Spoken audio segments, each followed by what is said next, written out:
चूँकि काफ़ी कम और शॉर्ट वक्त हम लोगों ने दिया और इसमें आने के लिए आप सभी को बहुत बहुत धन्यवाद।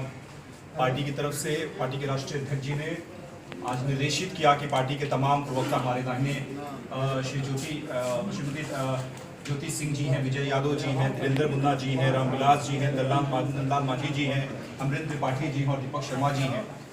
तो पार्टी के राष्ट्रीय अध्यक्ष जी ने निर्देश दिया कि जो मीडिया कोर के ग्रुप के जो मेंबर्स हैं, जो प्रवक्ता हैं, जो मीडिया प्रभारी हैं, वो तमाम लोग ही जाकर के मीडिया से बातचीत करेंगे कि आज कोर ग्रुप की बैठक में निर्णय क्या लिया गया। तो सबसे महत्वपूर्ण जो निर्णय लिया गया कोर ग्रुप की बैठक में कि आज कोर ग्रुप ने ये तय किया है कि हम महागठबंधन का हिस्सा नहीं रहेंगे। स्पष्ट तरीके से हिंदुस्तानी आवाम मोर्चा महागठबंधन का घटक दल के तौर पे अब काम नहीं करेगी। हमने बहुत कोशिशें कर ली, बहुत आरजू मिन्नतें कर ली और हमने ही नहीं, कांग्रेस पार्टी के राष्ट्रीय अध्यक्ष श्री राहुल गांधी जी ने भी वर्चुअल मीटिंग के दौरान इन बातों को कहा कि महागठबंधन में एक हफ्ते के अंदर कोऑर्डिनेशन कमेटी बना ली जाएगी। आदरणीय पूर्व मंत्री और राष्ट्रीय लोक समता पार्टी के राष्ट्रीय अध्यक्ष श्री उपेंद्र कुशवाहा जी ने भी कहा, वीआईपी पार्टी के राष्ट्रीय अध्यक्ष मुकेश सहनी जी ने भी कहा कि जल्दी कोऑर्डिनेशन कमेटी बना लिया जाए और तमाम पॉलिटिकल पार्टीज ने राष्ट्रीय जनता दल के नेता के इंतजार में मौका दिया, लेकिन लाख कोशिशों के बावजूद पता नहीं किस रवैये के कारण, किसके प्रेशर में राष्ट्रीय जनता दल के बिहार के जो अभी नेता हैं श्री तेजस्वी यादव जी, वो क्या निर्णय ले रहे हैं हमें समझ में नहीं आ रहा है। और हमारे नेता ने हमेशा से स्पष्ट तरीके से कहा कि बाबा साहब भीमराव अंबेडकर लोकतांत्रिक मूल्यों का ख्याल रखने के लिए राजनीति में शुचिता के लिए जाने जाते रहे हैं और हमारे नेता भी इसी के लिए, क्योंकि पार्टी में भी लोकतांत्रिक तरीके से हम काम करने वाले लोग हैं।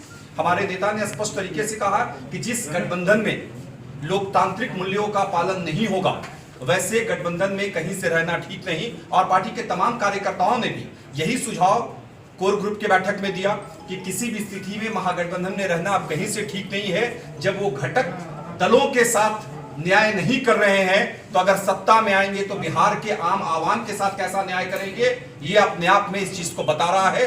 तो तमाम कोर ग्रुप के बैठक के जो हमारे मेंबर्स हैं उन लोगों ने इस बात का निर्णय लिया कि हम हिंदुस्तानी अवाम मोर्चा सेकुलर आज से महागठबंधन के घटक दल के दौर में शामिल नहीं रहेगी। हम महागठबंधन को छोड़ रहे हैं। तो क्या जेडीयू में जाने का इरादा है दानिश? देखिए, राजनीति में संभावनाएं हमेशा बनी रहती हैं। हालांकि इसके लिए भी हमारे आज कोर ग्रुप की बैठक में निर्णय ले लिया गया कि जो भी आगे का डिसीजन होगा वो हमारे पार्टी के राष्ट्रीय अध्यक्ष श्री जीतन राम मांझी जी ही लेंगे। वो जो फैसला लेते हैं पार्टी के कोर ग्रुप और पार्टी के तमाम जो हमारे कार्यकर्ता हैं वो उनको स्वीकार होगा। आगामी निर्णय के लिए श्री जीतन राम मांझी जी को अधिकृत कर दिया गया है। वो जो निर्णय लेंगे वो निर्णय सर्वमान्य होगा। तो क्या आप जदयू में जाएंगे तो क्या जदयू को विलय करेंगे या फिर पार्टी के नाम बचाने के लिए? मैंने स्पष्ट तरीके से कहा, विलय की तो दूर दूर तक कोई संभावनाएं नहीं है। जो कुछ निर्णय लेना होगा उसके लिए श्री जीतन राम मांझी जी को अधिकृत किया गया है। और सुशांत सिंह के मामले पर पार्टी का स्टैंड? देखिए, सुशांत सिंह राजपूत वाले मामले पे हमारी पार्टी का साफ स्टैंड है। नीतीश कुमार जी के निर्देश पर बिहार के डीजीपी श्री गुप्तेश्वर पांडे जी ने जो काम किया है वो अद्वितीय है।